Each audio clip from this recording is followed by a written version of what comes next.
Android and iPhone users welcome. BlackBerry and Windows Phone users, we will accept you. The podcast going beyond the headlines. This is the Gooply Cast. Now the host, Matthew Carter. Hello, everyone. Welcome back to the Gooply Cast. If you're listening to us as a podcast, consider coming to hang out with us live on Facebook, Twitter, Twitch, or YouTube on Monday nights just after 8 p.m. PST. Or, if you'd like to listen to us on the go, catch us after our live show on your favorite Android or iOS podcasting apps, as well as iHeartRadio.com. I'm your host, Matt Carter. With me today is Matt Evans. Hey, Matt. Hello. As well as Roy Czlapinski. Hey, Roy. Hello. And Tim Van Klaveren. Hey, Tim. Hello. And on tonight's podcast, we'll be talking about how viable Chromebooks are compared to Windows, compared to iPads, and just what we think about Chromebooks. I liked Tim's comment when we were talking about our topics this week in the Slack, and I put out our topic list of what we should talk about, and Tim goes right to the bottom of the list and says, and the topic was, can a Chromebook replace your PC? And Tim goes, no. It'll be like a 5-second podcast. Yeah. Okay, there we are. We're done. Thanks. All right. Yeah. No hate to Google because they tried with the Chromebooks. I can see the appeal. They're great for schools. I can see it works great for schools, and now that they included where you can run Android apps on it, but I have never seen anyone actually do that ever. Besides them being lightweight, very low battery life, I just don't know if it would be if it's better. I don't know I don't think it's better than iPad. Let me just say, okay, Chromebook is made by Google. iPad is made by Apple. iPad sells better than the Chromebook. I think I think that basically sums it up for you. What Apple has been making hardware for people to consume way longer than the Chromebook has been around. And iPad OS is the same as the phone, so it's not like they had to design a completely special user interface for it. You're right. So why didn't Google do that to Chromebook? Why did not Google? Google is terrible with this kind of stuff. See, exactly. That's my point. That's my point. But I think that's beside the point. Because if we're talking about comparing an iPad or really an iPhone or any kind of late generation iOS device, it makes more sense to go with that if you need a stable, reliable ecosystem. With Chromebook, you get something that's really inexpensive, a young platform, but stable despite its youth, and something that's always evolving and they're always adding features to. And you have something that's internet connected that you don't have to worry about someone like Microsoft releasing some really large update to your software that might break 700 things because you can't test for every kind of hardware that someone could be using Windows on. So I don't know. I think there's a room for the Chromebook. And I've been an iPad user, I will say, from the very beginning. I had the first version of the iPad, and I'll be honest, the iPad wasn't the most amazing device when it first came out. To me, it was more of a giant iPhone. A really giant iPhone. I wasn't even sure what they were going to do with it. They're just it wasn't there, and I could use it. I could surf the web with it. The app usage was very limited, I want to say, because you could use iPad apps on there, but then they shrunk it down to an iPad screen size. And then you could magnify it, but then it just stretched everything out. Wasn't the best interface, wasn't the best experience. But iPad has consistently changed over the years. And I don't feel like Google has invested that much into Chromebooks. Chromebooks, I don't feel like has changed and has made it to be a competitive project or a competitive device to compete with the iPad or even a PC. You look at it now, like the iPad is, I would say the iPad is more or less now just becoming a more or less PC or MacBook replacement. I could technically do a lot of the things that I do on my Mac onto a iPad, and that's thanks to mouse support, keyboard support. So Bluetooth mouse, Bluetooth keyboard, or you can use the keyboard case that it's got. The Apple Pencil. While I don't use it very much, it is a great accessory to the iPad. And then the ability that app developers are now really invested into it. Adobe has talked about, Adobe's already released Photoshop for it, which is kind of like a desktop version of Photoshop. They had some other, like Photoshop Express and some other smaller ones, but it wasn't the most amazing experience. And I'll be honest with you, the Adobe Photoshop is not the best version on the iPad as it is on the PC, but it's getting there. And Adobe is committed to pushing updates to it because of how consistent Apple has been as improving the iPad, with the pencil, the keyboard, and everything else. And I just don't feel like, I don't know what Chromebook's roadmap is, but I feel like they should have gone out directly with the Android experience, like take Android and make it, an Android book, or whatever they want to call it, instead of a Chromebook, that's just kind of my thoughts on Chromebook versus iPad and the direction that they're going. So here's where I'm gonna play a little devil's advocate for you. And first, I'm gonna agree with you that I think that iPad, and especially iPad OS, since it diverged from iOS, has grown leaps and bounds in how useful it is from a productivity standpoint. I have an iPad mini first generation, so it's locked into whatever iOS version it was. I can't remember what that is. And it iOS is 6.0. There you go. It is basically a giant outdated version of iOS. It might have a few apps that would work for it back in the day that probably isn't supported anymore because it's iOS 6. But you have two different audiences that are being targeted here. The people who are interested in an iPad are not going to be the same people who are interested in a Chromebook. And all of us have worked at least to some extent in an electronical retail environment.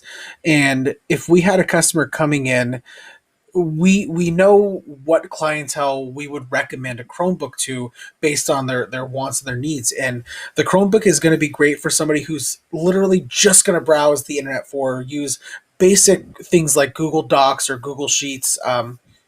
It's great for elementary school students. My school district has a 1-to-1 ratio for Chromebooks. Every single classroom has enough Chromebooks for every single kid, which was great for the pandemic because they were able to loan Chromebooks out to every single kid that didn't have a computer at home.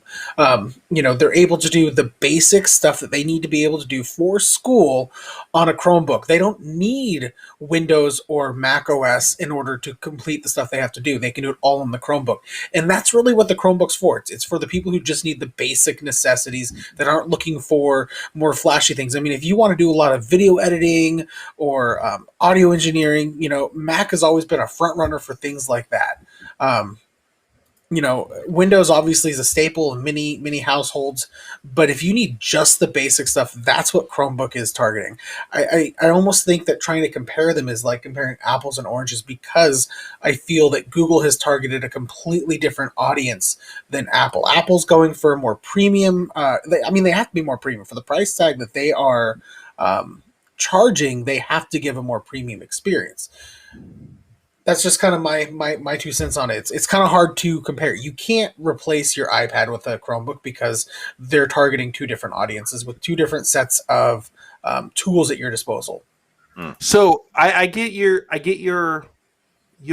okay. So the guy comes in, wants to use basic web browsing experience, wants to use like Google Sheets and stuff like that, that's all stuff you can do on the iPad and so much more.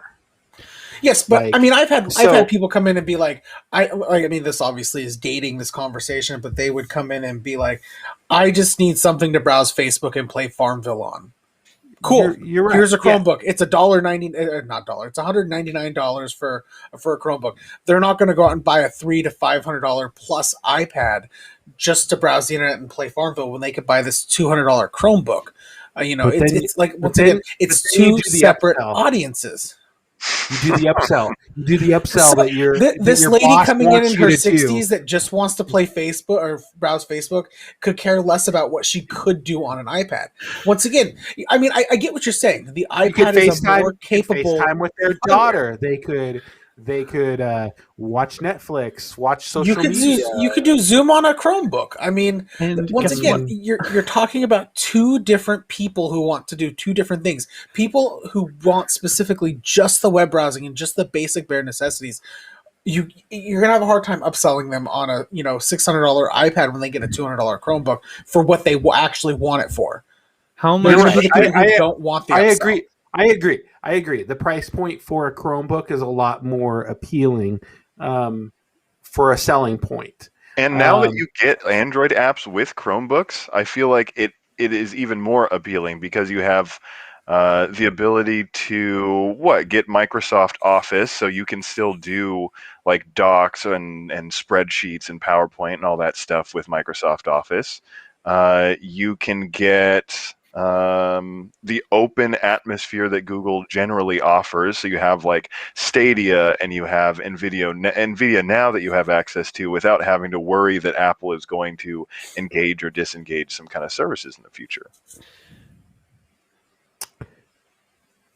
I'm not trying to argue anything other than what I'm trying to say. I 100% agree that the iPad is the superior product because of what it's capable of and how great of it's really come a long way. The iPad is the superior piece of technology. It really is. But there are people out there that are just not going to need that much. It's almost not even running iOS anymore. It's Apple a couple of years ago broke it off, said iPad is going in a totally different direction and we need a new name for it because it's technically not the same software that they're using. They push out a different version of iPad software that used to be called iOS to devices that had that. And so Apple, what they did is they broke it off. They gave it its own name. It has its own development team. It has its own software team. And I mean, iPad has just changed so much. iPad OS now has developed into so much more. And developers are more inclined to do it. And I just don't feel like developers are invested into Chromebook or even Android at some point.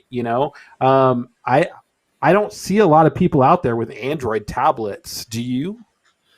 I think that's a good point because with the iPad, especially the latest one, where it seems like they're offering everything that you might want in the iPad as a productivity tool, like Apple Pencil like support. What did they add? Did they add Touch ID into the power button? They did on the iPad, the new iPad Air, I think it is. And I remember they had like all those developers in to talk about how great it was to develop for the new iPad. So I think that as the iPad moves forward, like cheaper and middle-priced iPads will get like the best of iPad OS, like what it is now.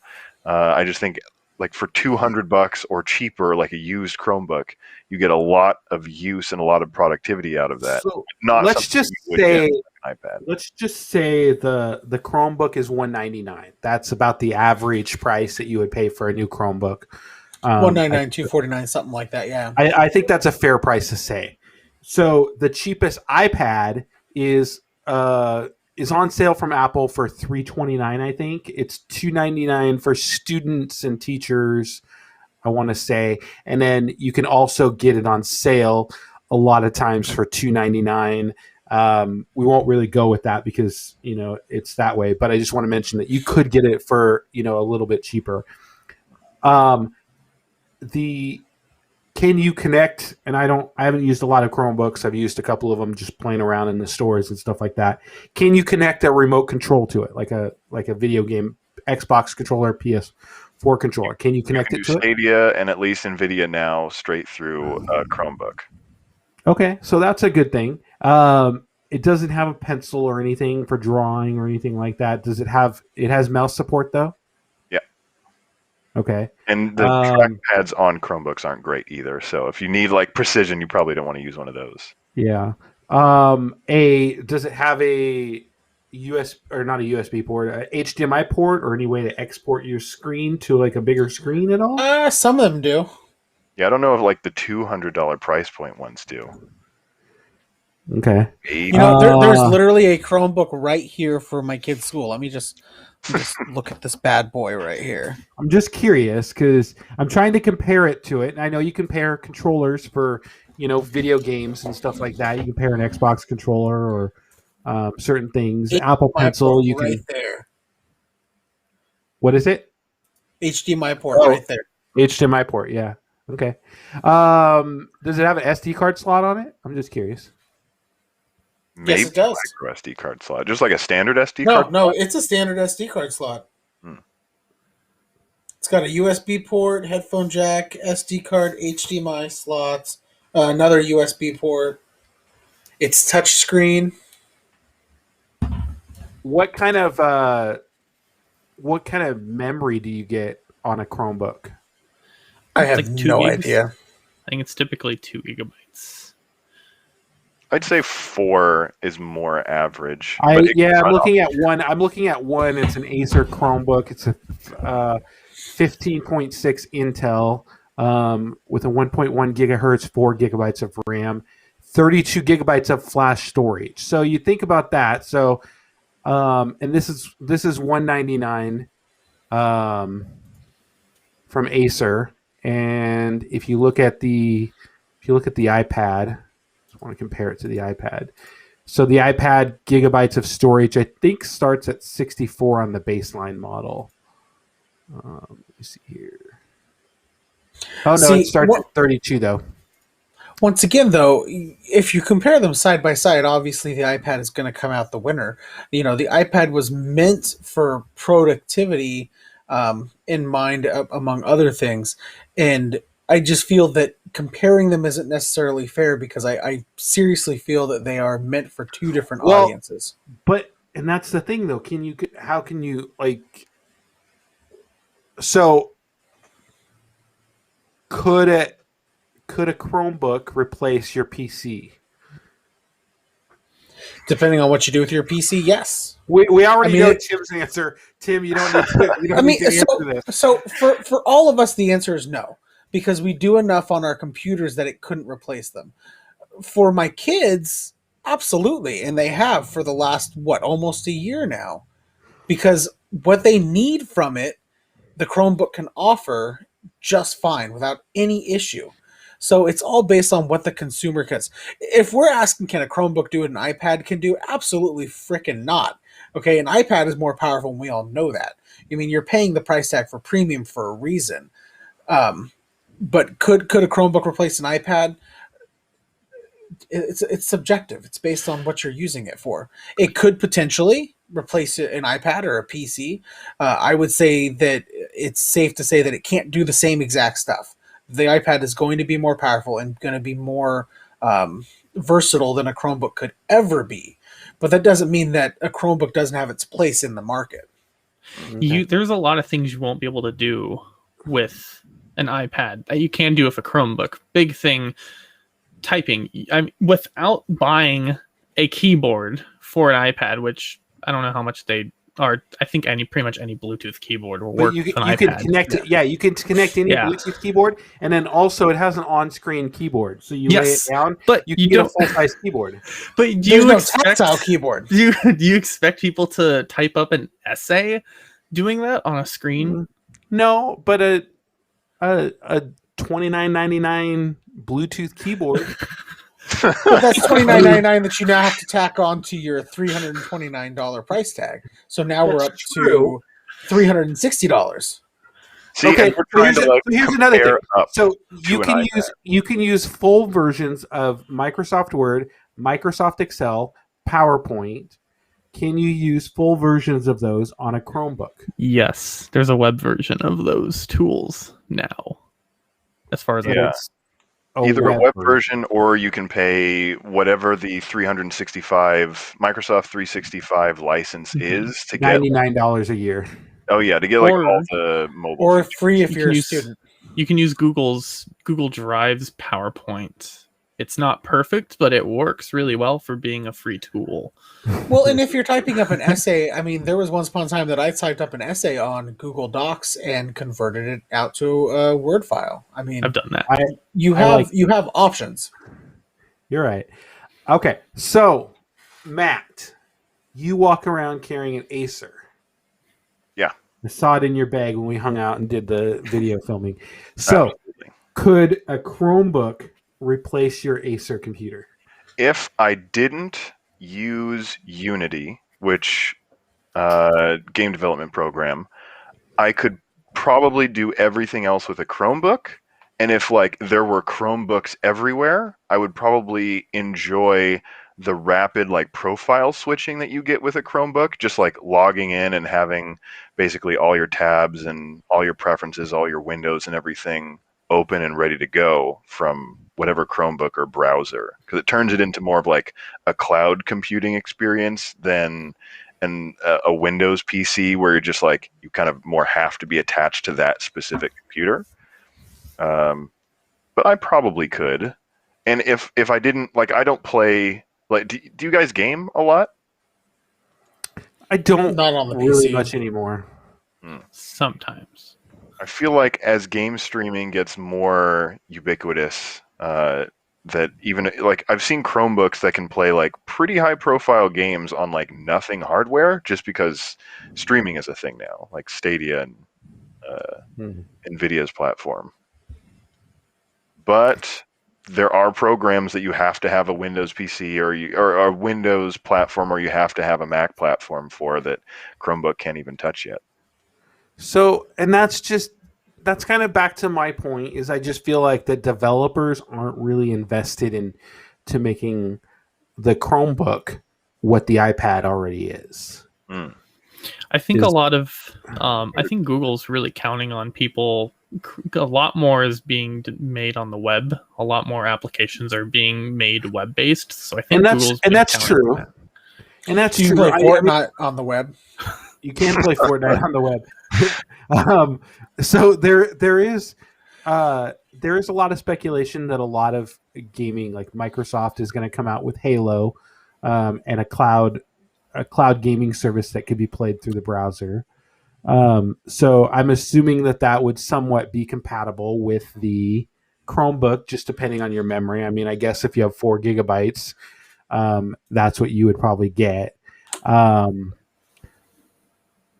I don't know. I can't see $329 versus $199 paying that extra fee, because also you have to think about, so what happens when your Chromebook dies, or what happens when you have issues with your Chromebook? I mean, you can't really take it into anywhere and get it fixed, can you? Or I know of no, even the repair system for Chromebooks is nowhere compared to what Apple has. Like, you see all these mom and pop computer shops. If I took in my Chromebook and said, "Hey, my Chromebook won't you take boot this up. Can you help me fix it?"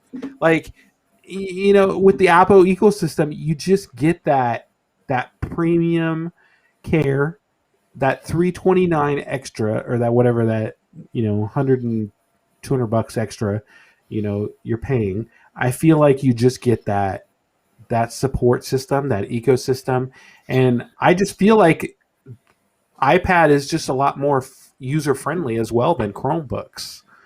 Like, I mean, Chrome is just basically a version of the web, you know. Yeah. But like, I just feel like, you know, you go to the App Store, you can download apps, you know, you can put them on your home screen. They're nice and giant for older people, of sorts that can't do it. So that's just my point. That's just my point. I would never recommend a Chromebook. I don't feel like, to anybody. And I would be a horrible Best Buy salesperson. Best Buy would never hire me because they would be over here at the Chromebooks, and I would be, hey, come with me over to the Apple section over here. Let me sell you on an iPad that can do so much more than a Chromebook. I completely agree with you.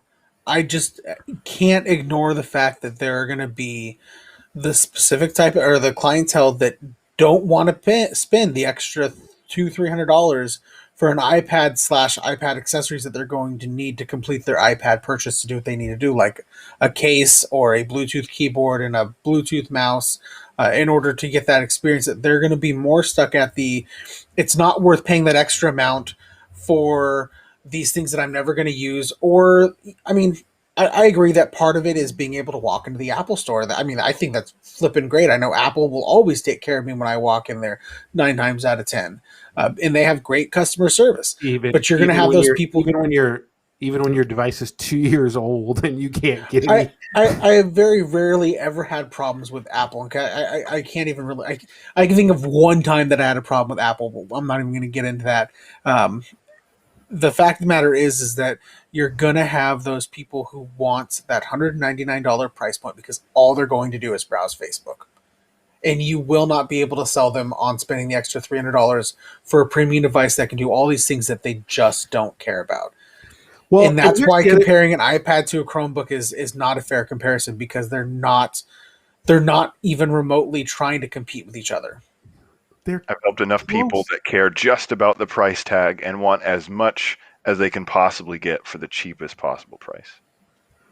And I probably wouldn't recommend a Windows laptop in the same price range as a Chromebook. I feel like... Do you remember when we had netbooks and that was the thing?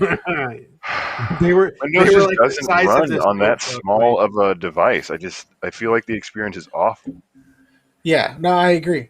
I agree with everything you're saying, Matt, about the iPad. And the iPad would be the pick for me if I had to choose between a Chromebook and an iPad. 100% agree with you. You will get no argument with me out of that. I just don't think it's a fair comparison to compare the Chromebook and the iPad, because they're two vastly different machines targeting two vastly different clienteles. I mean, iPad's trying to compete with Chromebook, don't get me wrong. Chromebook's not trying to compete with iPad. Well, I don't know what Chromebook's trying to compete with at all, because I don't. They're not. They have their own little thing going on, and it's working for them. Like I said, Everett School District has a Chromebook for every single student. Don't get me wrong, schools are great, but that's not going to last forever. Apple is even coming into the school system with iPads. Apple is pushing out. Apple has been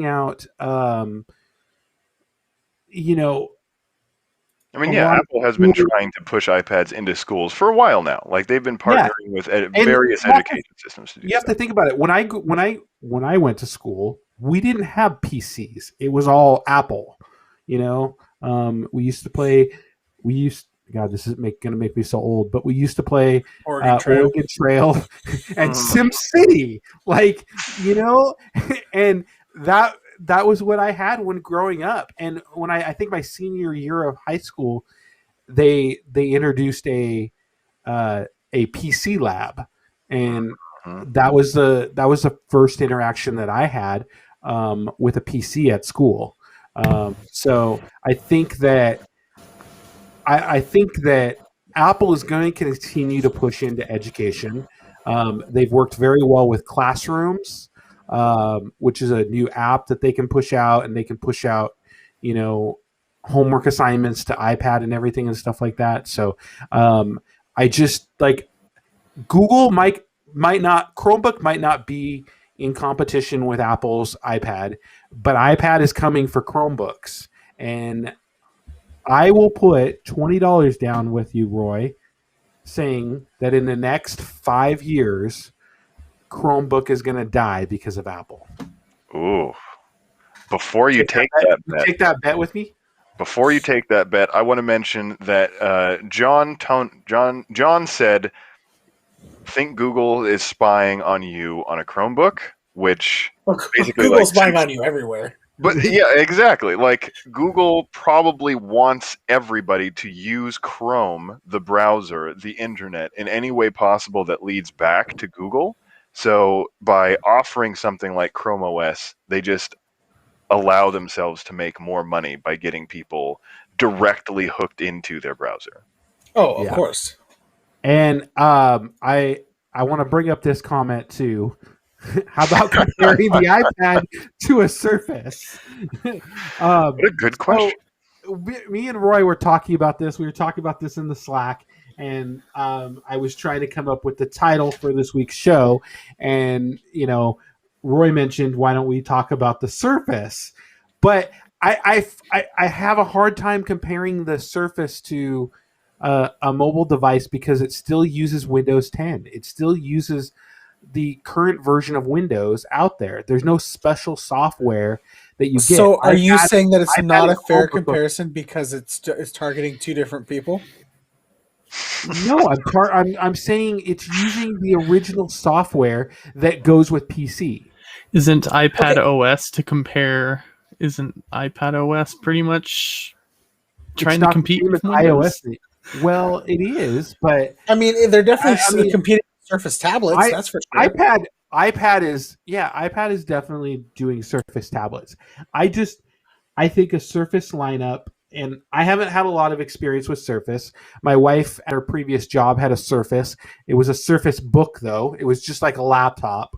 Had a keyboard, had attached to it. It was just like a laptop, nothing special. But I have seen the Surfaces where you take them, you have a dock, and you take it off, and you can do pretty much anything on it, and you can dock it in the dock, and stuff like that. And that's all nice and dandy, but it still uses the same operating system as Windows. And I just, the Surface is a great computer. If I had to choose a PC, a mobile PC, I would probably go with a Surface Book or a Surface. I don't necessarily like the detachable keyboard. Neither do I. I need a keyboard I can't lose. Yeah, because I just I like having a keyboard on it, and I have the Apple keyboard for my iPad, and I mostly like that because I can flip it all the way around, and it doesn't. It can just sit right on the back of my iPad, and I don't have to worry about it. But in functionality, your Surface tablet and your iPad can do a lot of the same stuff and compete more on par with each other versus your Chromebook that can only do this few rudimentary things, and you have a completely different target base. I would say that your Surface tablet and your iPad tablet is where the real tablet wars are at. What's the cheapest Surface? I don't know. I don't look at Surfaces. You buy Surfaces. That's their cheapest $400. Yeah. It's like $400, right? Yeah. Okay, so it's like $70 more than. That's $70 more than your iPad. And then that's a full version of Windows. That means you can install pretty much. Okay, so here's another question for you. Can you get cellular with a? I think you can. Surface? Yeah, I think you can too. Yeah. I think they have they partner. I have with a friend that has a cellular Surface. Actually, yeah. I'm trying to look right now. I want to. He's got a cellular Surface with the keyboard dock thing. He showed it to me. You can play Fortnite anywhere. So the cheapest Surface that I'm looking at here. Oh yeah, Surface Go for $399. It's called the Surface Go 2. It's a 10.5 inch screen.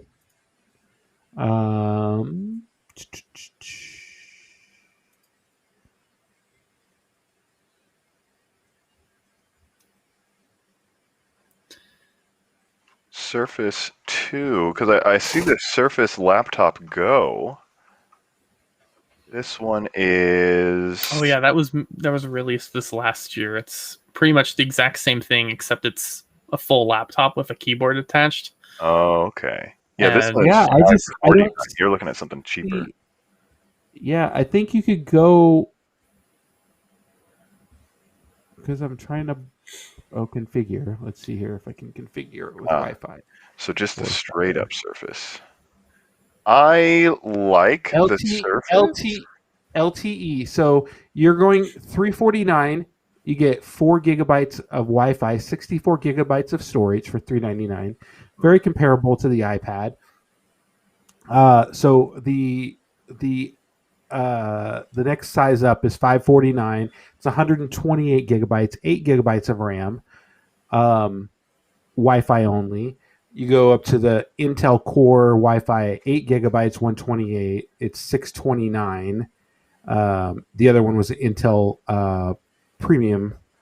And then you go up to the Intel Core M3 LTE version, 8 gigabytes, 128 for $729.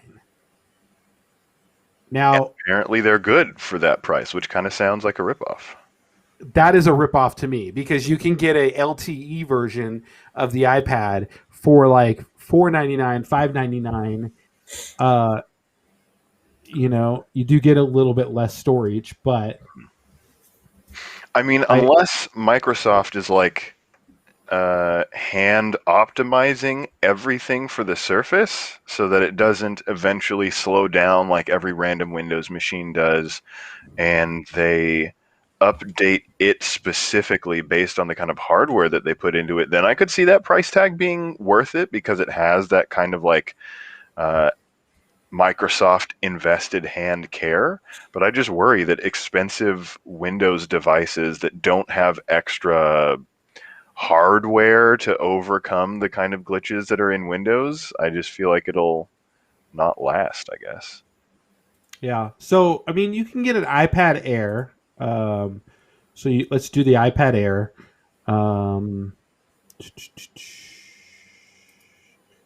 Configure that. So it's 60. It starts at 64 gigabytes. It's $599. 256 is $749. The cellular model $729 for the cellular model. So I mean, I guess if you look at the iPad Air, it's comparative. So I'll give it to you, Roy. It's a little bit of a more competitive device. I'll say that. Plus, you get the open ecosystem of the internet and all programs that you can find. You're right. I mean, I'd still get an iPad, but I still get an iPad. I would not. I mean, Matt, but you got to remember that Matt and I are invested in the Apple ecosystem. Between our MacBooks and our watches and our phones, the way that they all intercommunicate and work. Every time, because I have yet to actually put Slack on my MacBook. So every time that we sign in for the chat, I go to our Gooply chat. That's why it never shows that you're online. You're always sitting there typing, and it shows that you're idle. Wait, and that's probably why. Because so I go to our Slack channel, and I'll copy the restream code, and then I'll open up Chrome on my computer. I'll hit Command V, and it'll post the URL right there on my MacBook, right from my phone. I copied it on my phone. You universal copy and paste from all your devices. Oh, that's whatever. So if you copy off your iPad, you can go right onto your MacBook and paste it. Can't do that on a Windows, can you? You can just go to Slack on the web. You don't have to go to multiple devices. What I'm saying is I haven't installed it on my MacBook yet. Can you copy something on your iPad? You can still just go to the web. Matt, can you copy? Can you take your Android phone? Okay, you guys both have Android. Can you take your Android phone? Can you copy a link from your Android phone and place it into your browser on your PC? The nice thing about Android is it's all open source, so you could probably really easily find an app that does the exact same thing. Okay, you guys, that's your homework. I use Pushbullet, which is an app that you can get on Android, and you can install it into like Chrome, and you can copy a link and share it with Pushbullet, and it will push that link to any device that app is installed into. Okay, but I don't have to. It's not just It's not copying links. universal I can copy. paste. It's not that. I can paste it in any application that I'm using on my MacBook. Not only that, but handoff. If I'm looking at something on my phone, whether it be messages, like every time I go into an app on my phone that's on my MacBook, it shows up this little icon on the side because it shows that I'm using it. I can press that icon and it opens that up right on my MacBook. So on Windows, I think it was the newest Windows, one of the newer Windows updates, there's a new application called Your Phone, and you can link it up with your phone. You can download your Android phone, yeah. Yeah, you can download the Microsoft app, and it will allow you to control your phone on your computer screen. I've tried it. It works extremely well. But that's not what I'm doing. I'm handing off what I'm doing from my phone version to the Mac version. You can just do it on your phone. You can just control your phone on your computer. But I'm not trying to control my phone on my computer. I'm trying to bring what I was using on my phone up to the MacBook. But it's there. I don't think you're not going to neat, convince him. You're not going to convince him. What if you want to play Fortnite while on your computer with your phone while it's sitting in the refrigerator? Have you ever you got me? Well, no. So I'll open up the Safari web app, okay, and then I'll hand it off to my MacBook. I mean, there you go. You got it. Wouldn't it just be nicer to open any of the streaming game apps like directly on whatever device you want instead of having to go through the browser? I'm just saying that my wife's driving. I'm playing Fortnite in the car. I get home and I'm like, bam! I'm gonna shoot this up on my Safari, and I just have to click a button. Sounds very convenient. So Roy, back to my bet. Will you take a bet with me in 5 years that Chromebook will be overtaken by iPad? Can I? In schools. Overtaken? I'm not going to take your bet. I'm not going to take your bet, but here's why I'm not going to take your bet. It's not to try to say where anything in tech is going to be in 5 years is a really stupid thing to do because things change so rapidly in the tech industry. If you told me GameStop stock was going to explode, I would never have guessed. Right? So, but you're like, Chromebook is really in the school, and you're really on this Chromebook that Chromebooks are out there. I think, okay, how about this? Chromebooks will be all gone in 6 years. I'll take that bet. If $20. If Chromebooks are still, are we talking about in the schools? I feel that as long as Chromebook is still being... I'll do all together. Chromebooks are going to be gone within the next 6 years. So you're saying Google will cancel the Chromebook project? Yeah. Yep. We won't be selling Chromebooks anymore. What if they take the Chromebook idea? Because, like I said, 5 years is a long time in the tech world. What if the Chromebook evolves into another project that it was jump started from the Chromebook? Would you count that as a win in Matt's favor or a win in your favor? I would count that as a win in your favor because as long as it's still technically like Chromebook and it's renamed, but so if it were becoming, I would say if Chromebook turned into Android Book or whatever, then yeah, I would say that's a win in your favor and I would have lose. But I'm talking I was about thinking more along the lines Chromebook being dead within the next 6 years altogether. Not selling in Best Buy, not selling altogether. Or some iteration that derived from Chromebook. Yeah, I mean, if they come out with a new version of Chromebook that is very similar to it. I don't think, as long as Google exists, I believe that they will continue to evolve Chromebook into whatever is going to be workable for whatever solution. The only thing that I would see them the only thing I would see them changing and going into is moving it into more of a Android book, which you'd win. I mean, if it follows what they did with like the Chromecast, which is now Android TV, Google TV. Oh yeah, Google TV. I mean, they could just rename it and do something else, and you'd win that bet. I'm saying Chrome OS if it evolves into Android OS for Chromebooks, then you would win. Other than that, if they renamed it, you would win. Other than that, you would lose. I would win. Chromebooks goes away 6 years. It goes the way of Google Plus and Google Wave. Yep. Google Wave. Yeah. Wow. Wow. And you know what? Google Wave is so much like iMessage that we get now, and even Android Message, where remember you used to be able to type, and it would show up what you're typing on the screen. So you remember that? It's in Android, it's in iOS, it's in iMessage, it's in Messenger, it's in all those apps. Like, I mean, it first was there. In message translation was there. You just type and it'll translate into whatever language you want right within that chat window. So Matt's going to take me on the bet. How about you, Roy? I will. Done. Okay, so you guys owe me $40 if we will meet again in 6 years and discuss this. Do you want in on the bet, Tim? I'm good. You don't want to make $3.33 a year for the next 6 years? Actually, I think Chromebooks will still exist in 6 years. You want to put money on it? You want to put $3 and what did you say? $3.26, Matt? $3.33 a year for the next 6 years. 6 years. That's all you have to put aside, Tim. I'll even pay you up front. Dang. All right. I'm in. Okay, so we'll reconvene in 2021, so 2027. 2027 we'll reconvene and go over our results of this poll.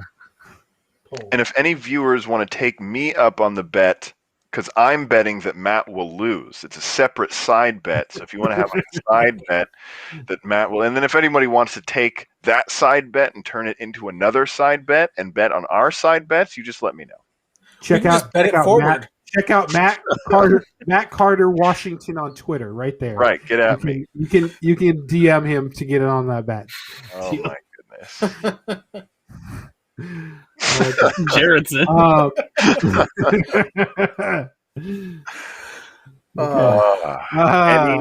Any other? You got your first bet. Oh, I look forward to it. We'll be talking after the podcast. All right. However, I think Roy's going to lose his bet. I've been watching the iPad or the iPhone leaks, and it looks like iPhone this year is still going to have a dedicated charging port. So, sorry, Roy. I think you're going to lose our bet. Even if I lose, you have to admit that it's coming eventually. I will mention it's coming eventually, but I'm dead set convinced that they introduce MagSafe as a way to train us to not use the port to charge. We'll see if they can do data transfer over it. We'll see. Look at Matt. The people on the podcast don't know what we're doing, but Matt just put on some glasses that light up. In reference and readiness for Apple's eyewear. So I just want to mention? So there were some leaks about both Apple Car, because I know Tim is really excited about Apple Car. BMW might be partnering with. That's the latest. Leak that might be coming for the Apple Car, that BMW might be manufacturing it.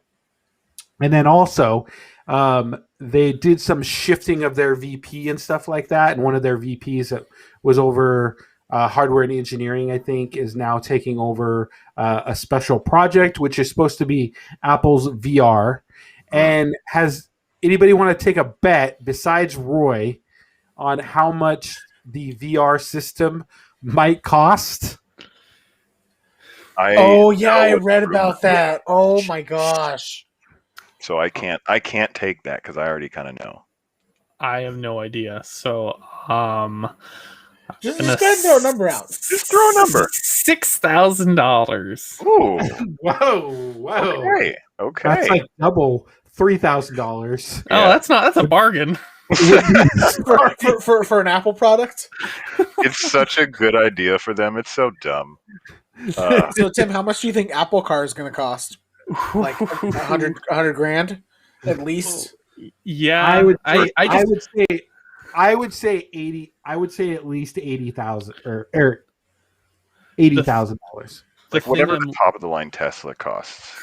Have you guys seen the leaks of Apple Car and that it pulls up into a spot and a lightning port pulls out of the back? Oh yeah, I saw that. What? Like they're so invested in the Apple because still the iPhone still has a lightning port to USB-C for charging now. They still haven't invested into it. So there's a lot of memes and a lot of videos going around thinking that the Apple Car is going to have a lightning port. You're just going to the lightning port. 12 years ago? Yeah. Or it was developed 11 years ago. It came out 11 years ago. The lightning port. Yeah. I just really want an Apple event where it's an empty stage, and then suddenly Tim Cook drives this car onto the stage. He gets out and he says, "This is it, Apple Car," and then everyone's cheering. That's all I want to see. But then he's like, "Psych." Oh my god! Talk to Tim about that. I'll be like, "Hey, my buddy Tim has a great idea of how you could announce Apple Car." Hey, how about since you're so tight with Tim Cook, why don't you see if you can get us an exclusive interview with him on the Apple Car? I don't want to exploit our friendship like that. I think maybe I could hook us up with some WWDC tickets, but I don't want to. I don't want to sully our great friendship like that. Imagine if we could be one of the first press to do an interview inside the Apple Car with Tim Cook. We could do what is that, karaoke with celebrities, but inside the Apple Car? Yes. This is how I need to tell my phone to bring me my car. This would be really cool to pair with the watch. Hey Siri, drive my car out and pick me up out front. That would be like the Tesla summon thing, but it's just from your watch. It would just be like Knight Rider. It would just be like Knight Rider. Can Oh wait. So, it's funny. I said that, and Siri picked up on it. Bring me my car out, and she says, "I can't do that right now." Oh, now instead of a hood ornament. Yeah. Instead of a hood ornament, when you say "Hey Siri," the hood ornament area would light up the little Siri globe. Yeah, that would be that. Or in the front, in the front, you know how it has the little line going over it. You know how the Knight Rider car had the white light. Yeah. That would be the little Siri globe right in the front. Yeah. That would be awesome. Oh my god! If you Tim, I know you're listening, and these are gold ideas right here, and I expect royalties. If you accidentally hit someone, it'll automatically call an ambulance right away. We detected someone calling an ambulance. Well, hey, Apple cares about your safety. Crash detection instead of fall detection. How much do you think Apple Care is going to be for the Apple Car? Oh, don't even talk about Apple 15 grand. Company. That's crazy. Would you like to purchase Apple Care with your Apple Car? Oh, do you get to drive it to an Apple store? I don't. Well, I mean, they'd have to make a lot of changes to that, but yeah. Hey, they could have a couple geniuses run out in your car. I don't know. You could drive your car into Bellevue Square. So what they would do is they would open up Apple dealerships and just make them Apple dealerships / Apple stores, and they would just close down the Apple stores. I think they would have more. I guess you could do it at. U Village. The Apple silicone car case. Oh my god, that's great. That is great. And then the leather version is like $50 more. Oh, you could buy different seats to match different styles. Ooh. You could like mix and match seats. Heck yeah. Yeah. Definitely. Well, I definitely think that an upcoming version of our podcast should talk about all the Apple Car rumors out there and what we could do with it. Because I think that would be a great podcast. to talk We about. already just talked everything that's coming out for the Apple Car. No. But I mean, gather all the rumors This up, podcast. dabble all the rumors up, and see kind of where it comes out, and what happens. I would be really excited for BMW to produce the Apple Car. I've had great experience from Mini, which is owned by BMW, and their customer care and their support system and all that. So, Well, we'll talk about it next week. How about that? sounds good. well, I think we should wait a few weeks for possibly some more rumors to come out, because it's still been a hot topic right now, and I Okay. think we could see some more rumors. So, I think we do it on an upcoming show. But All right. Unless something eventful happens, we'll postpone it until we get some more hard information. I'm sure we can talk Fortnite again. Always. Yeah. Epic's always Hey, doing something. hey, I think we should get Tim Sweeney on here and do an interview with him. We can do a one-on-one. And then the following week we'll get Tim Cook on here. You can reach out to Tim and see if he wants to do a follow-up. It's a lot, Tim. We'll have the two Like a teams. rebuttal. Yeah. We already have 2 Matts. Do we need to bring in another Tim? We'll have 3 Tims if we have all the Tims on. We could put all the Tims together. Tim will moderate. Yeah. Tim will do the interview, and we'll just sit back and watch. I will make Tim Cook hate this show so much. We'll put the 3 Tims together on the screen. Oh my god. All right. Well, thank you for joining us on this episode of the Gooply Cast. It's been a lot of fun. You'll be able to find our replays on YouTube and the podcast version of our episodes on all your favorite podcasting apps, including iHeartRadio. Follow us on Twitter and like us on Facebook for updates on the podcast and to be notified of our video reviews. I've been your host, Matt Carter. For Matt, Roy, and Tim, thank you for watching and for listening to the Gooply Cast. We'll catch you next time. Good night.